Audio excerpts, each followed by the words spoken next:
from Thomas, who says, lore question, do you think the Night Elves will get some retribution for BFA's events, or will they remain the WoW underdogs and constantly be bullied by the Horde? I actually think, pretty simple, they're going to get a big reckoning. I have a slight suspicion that it's going to be in the form of some crazy cinematic that happens at the end of the raid, because we know the Tyrande, when we last saw her, and you won't have seen this unless you're a Night Fae, but we quest a little bit with Lady Shootbow. Chandris, yes. Chandris Featherman. We quest with Chandris, and we find Tyrande, and she's like, you saved the Night Elf people, I'm gonna go kill Sylvanas. And she, zoops away, running at this preposterous speed. So she's up in Torghast, in the Sanctum of Domination. We hear the Sanctum of Domination is, it's the jailer's pad, right? So that's where she's headed. That's where we're headed. Yes, I think the Night Elves are going to get their vengeance. I do wonder, was that, when the fall of night, her face will be revealed, like you could very much say that's based in Sylvanas.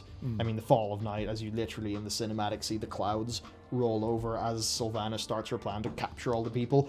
There could be another interpretation of that it's got something to do with Tyrande.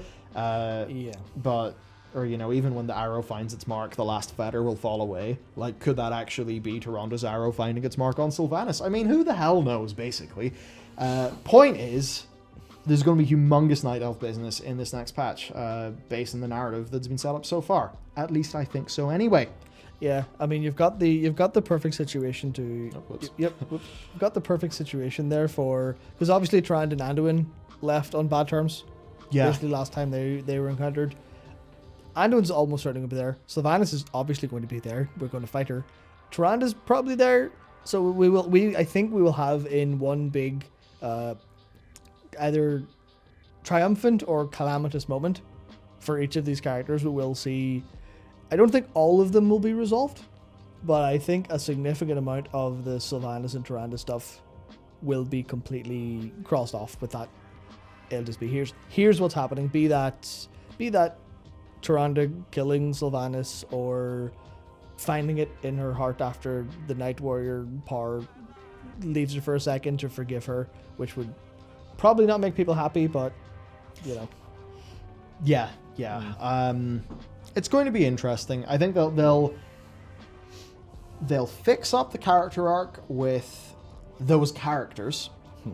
They've already fixed up the fate of the Night Elves who died. They go to Ardenweald. They just get integrated into the forest and the ecology of the place. The next thing they need to do, though, is the fate of the Night Elves. And yes. I remember it was asked at one of the interviews or Q&As from BlizzCon, just that. Will we get a new Teldrassil? Will there be a new Night Elf home? And they basically said, well, we're hesitant to just give them their tree back and reset the plot line, right? Because I could sort of see that point. It would end up a bit like a sitcom, now the Night Elves are back to being Night Elves. But at the same rate, I don't think the Night Elves can just be vagrants, bunking up in Stormwind forever. No, I think the Night Elves do need a future as a people, and I think that's something where Blizzard needs to remember that it's very good to step back from telling small character stories and to tell large epic arcs, the story of a people, because I think that's the sort of story that makes you feel like you're living in a world and not just like playing an esport and then getting a cinematic on YouTube that contextualizes the art assets of the esport you're playing. Yeah. Which is at its worst how WoW can feel sometimes. Yeah. I think I have a vague idea of where they're going to go with it, just because I'd sort of all the lines came together in my head. Because Teldrassil's gone. The Night Elves are all dancing about. I was trying to think of other world trees. Obviously, up in Northrend's a no-go. More or less, because that was where Il'gynoth... Was that where Il'gynoth first found the roots? Oh, where Yogg led in. Down in Ungoro is probably a no-go, because it's in Ungoro. No one wants to go there. I can't remember where the other actual world tree is, but just Gilneas. That's it.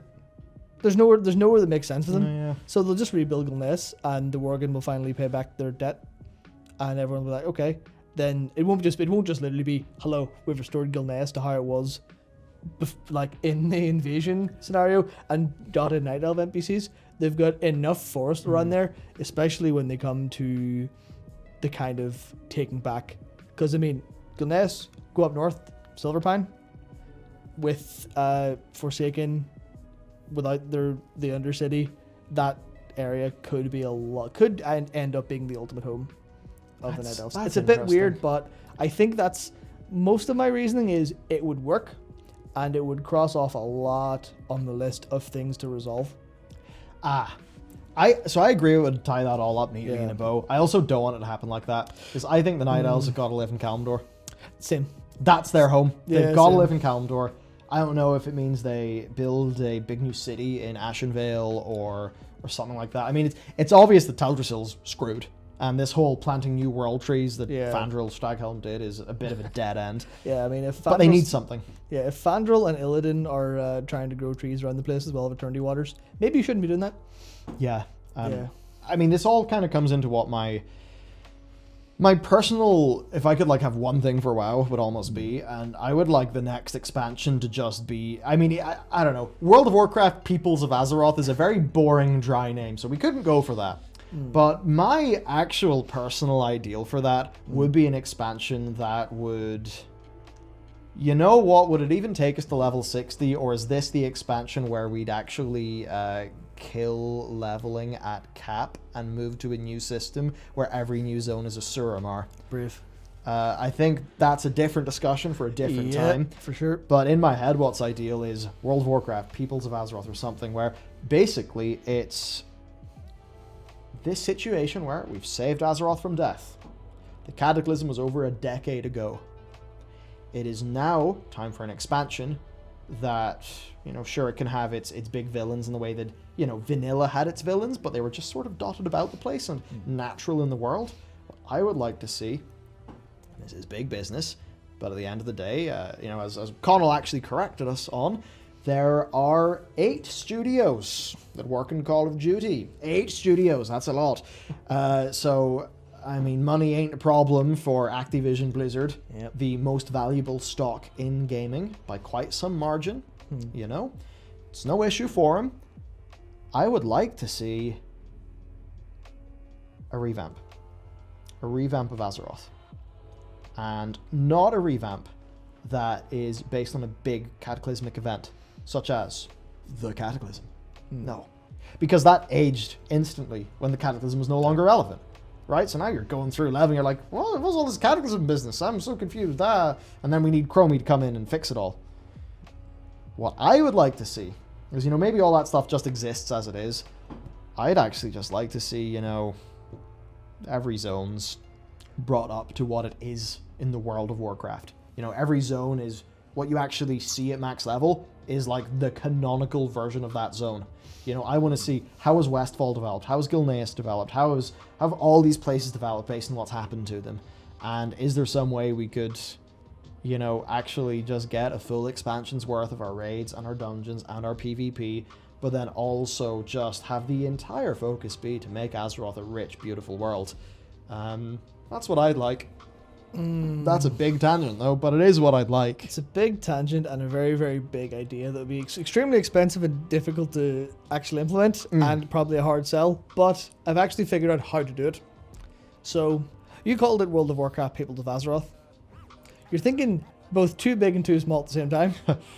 You just call it World of Warcraft. Oh yeah, World of Warcraft 2 would be that. No, well, feeling. Yeah, just say, this is just this next product's called World of Warcraft. Everyone's confused. Everyone's confused. No one knows how it works. All the PR stuff is wrecked and destroyed. But it doesn't matter because everyone, like, people will be like, "What's this?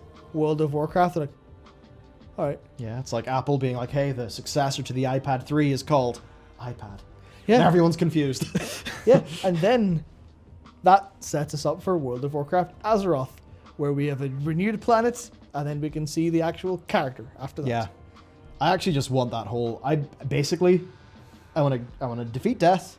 and then I just want to reset. And I actually want, you know, what Blizzard tried to do with Mists of Pandaria was take us to this slower, more thoughtful journey that was full of world building and a rich history and a lived world. I miss it so and much. I feel like since then, you know, we've moved from that to, you know, a bit more Michael Bay.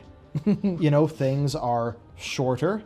They are more expensive feeling or looking, you know, with their big cinematics and stuff. But sometimes, you know, it feels like an episode of EastEnders, where it's like, this isn't World of Warcraft anymore. This is the story of a small cast of characters. So what I'd really like to see is an expansion that is, you know, really being the World of Warcraft. Like Varian Wrynn was just a dude who was missing for, you know, vanilla and stuff. You know, Bolvar, yeah, he was just the regent. You know, you'd go and talk to him from time to time, but he wasn't. Same for Thrall. You know, Thrall was not an active dude in vanilla. And I actually think that's good. Yeah, he was too busy, you know, being the political leader of the entire horde, trying to solve all the paperwork for all the problems. Yeah. Whereas we were out boots on the ground, actually killing stuff to get the problem solved. Yeah, Thrall's sitting there thinking about, you know, taxation, potholes, sewage system, Vorgrimmar. Oh, dude. I don't want to think about that. That's all the boring stuff, because he's the leader. That's what he's got to do. Yeah, I'd love something like that.